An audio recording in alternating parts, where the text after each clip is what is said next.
Alright, back for part 4. And part 4 is going to be peening the top hole, finishing the motor plate up, which is going to be peening the top hole, mounting the armature and the drive gear. And then, if any time permitting, we should be able to see if we can seat the brushes. I just can't get over how nice that spins. So nice. Okay. So what we want to do is get rid of, like I was showing you in the last video, is get rid of this flop. Because that right there is no bueno. You want a little bit of flop. I've noticed in my building you want a little bit of flop in the front or in the motor, but you don't want that much. You want a little bit because it gives you the opportunity to have the motor do spin a little bit more free, if you will. And the one thing that you need to also worry about too is how tight the motor sits inside the box. It's a little tight on the bottom as you're pulling it in and out, the armature in and out of the chassis. It shouldn't fall out. It's clearly not. Alright, and that right there is a problem. So we'll get the old reamer, the old 635 reamer, and what we're going to do is just use the fingers. We're not going to put it in any tool, and just clean the hole up. Slide the motor back in there, and now falls right out. Right? That's what you want. Is just to have it fall right out. And another thing to make sure that you know that everything's all square and lined up right is, that's not going to do it, is you should be able to take the motor and the plate, and you should be able to wiggle it back and forth like that and hear the motor clack up and down inside the box. But we're not experiencing that today. I don't know why.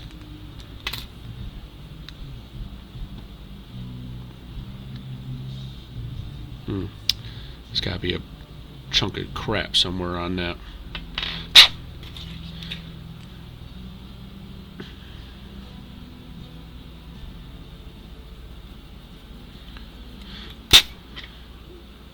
Maybe on the bottom of the motor.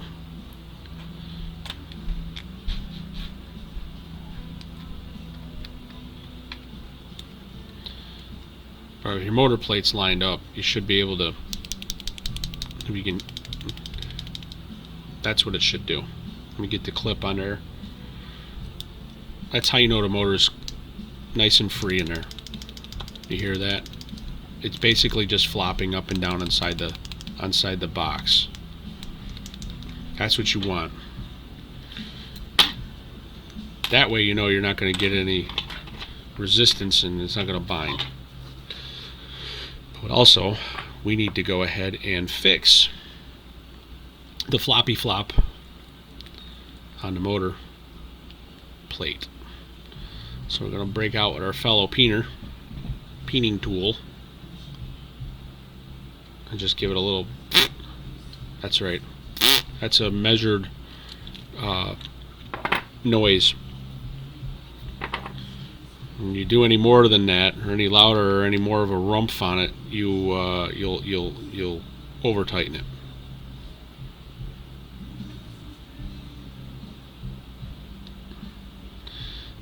The top of it's perfect,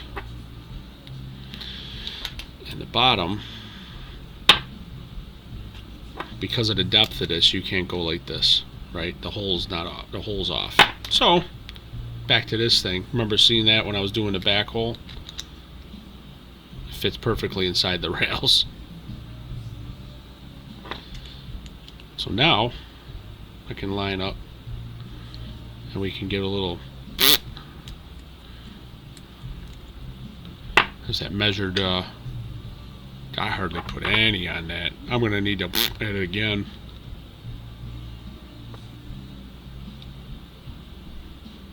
Yeah.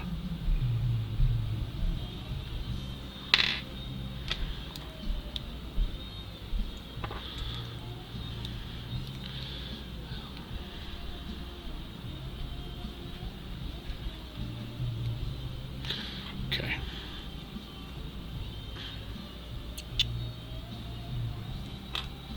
Ah, damn it! I didn't make the noise.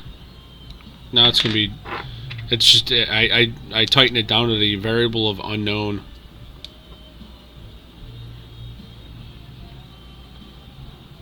It's too tight. But it definitely lost the wobbly wob. Wobbly wob. That's a technical term for those of you who don't work on cars for a living. Wobbly wob is an actual term. I like it. Oh, that is butter. Very, very minimal amount of play, which again I like. Care what anybody else says. I like a little bit of play, a little bit of wobbly wob in my my motor shaft in the hole. Try to keep this PG. You never know, man. Kid might be walking by in the background going, "What are you watching? That guy playing with toy cars too?" No, son, he's building race cars. Purebred monsters. Okay. So now, following suit with the videos that RC made, I'm gonna go a little bit, spin it.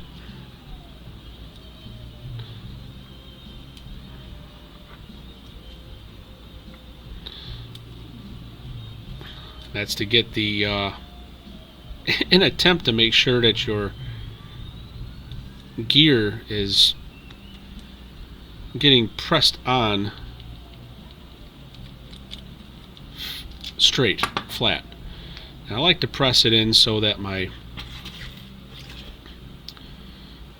top of the motor shaft is damn near flush with the top of the gear. I know some people like to, you know, put a 5 thou spacer in there and have 3,000ths worth of play and all that, and you know, I agree with it, but I've run into issues where the motor wants to not sit. You're forcing the motor when you lock in by putting a shim between here and the plate, which I'm not opposed to, and I actually like doing that. But you put a shim between here and you tighten up the top plate so there's 3,000ths worth of play, or 5 thou worth of up and down play, or even 10 worth of up and down play. What you're doing at that point is forcing the motor to sit in one position. Okay? And doing that is all good and well. That's a great idea. It works out well as long as your magnets are the right magnets and the armature sits within the field of the magnet. Meaning that armature likes to sit just like that, right in the middle of the field. That's where it wants to sit, in that perfect spot, right? But sometimes it's not going to want to be that way. Sometimes it's going to want to be up a little bit more or down a little bit more. The magnet, I like to build my cars to have the magnet make the arm float where it should, and then I adjust the brush tension accordingly, and I make sure there's enough give and enough clearance on the top drive gear for the armature to float up and down inside the motor box. Okay? That's how I like to build them. Is that wrong? Who the hell knows? Is it right? Again, who the hell knows?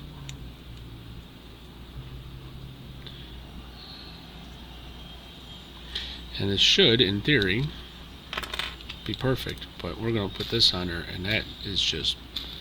That's smooth like butter. Come on, focus in. There, the girl. There's no oil on there, obviously. It's a little dry. You can hear it's a little dry. Dry like some of y'all turkey.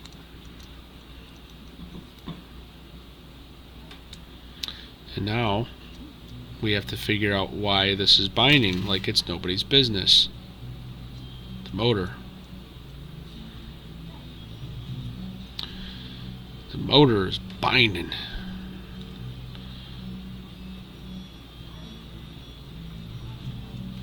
So what's binding? Is it go backwards? Is it forward? Is it left? Is it right? Or is it just because it's too damn tight?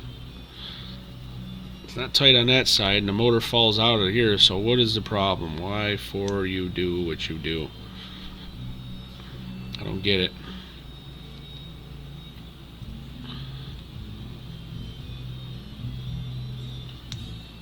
You see that? And I pushed down on it.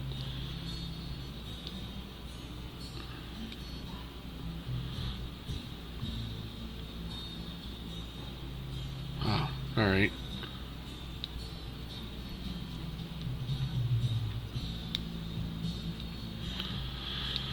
Okay. These are the hiccups that you run into. And I don't know why it's doing that. I don't like it.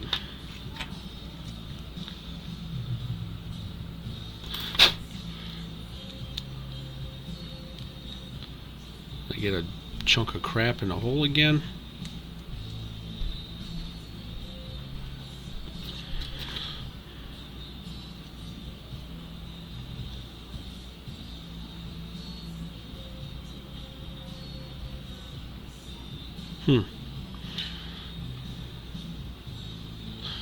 We can get up there and look at it. It looks like it's dead center, right?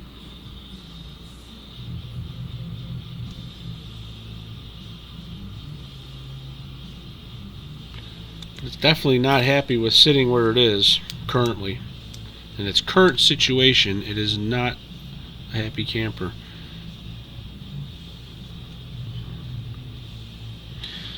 See, that also bears the question too. Is it because, you know, the brushes? I mean, what do we got going on here?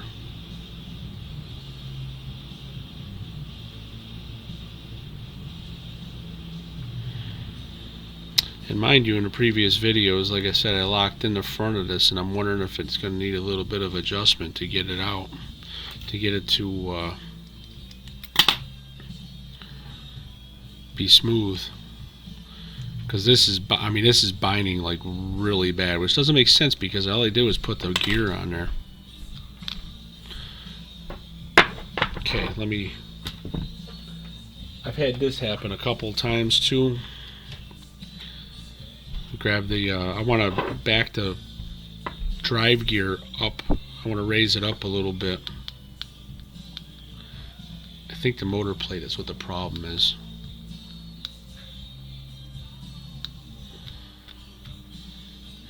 So I want to back that gear out a little bit using the handy dandy little RT adapter tool. Little known fact, I came up with this idea here. Okay. Yeah. Dinner. I came up with this idea. I just didn't have the means, or the toolage, if you will, to do this. So I had I don't even know how to put it in, right? First time. So I contacted Rick and said, hey,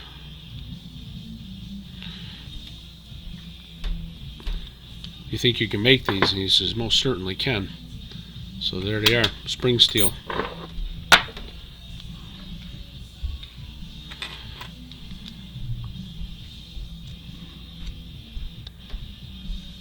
Okay.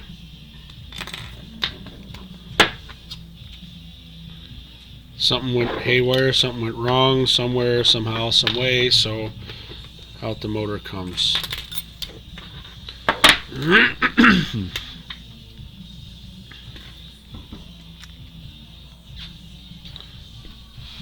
Yeah, see, it's not even, it's binding up now. And you probably got a chunk of, I don't understand it. I don't say you got a chunk of crap stuck in the motor plate, but now it's not even spinning it. I mean, it spins free in there, but once you put it in here, God, I hate these cars. It's bound up, and it was free before.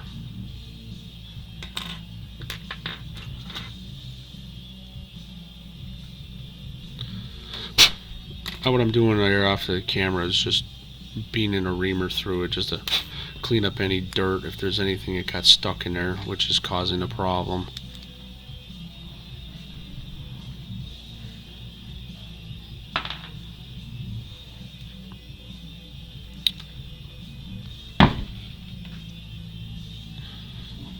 Okay.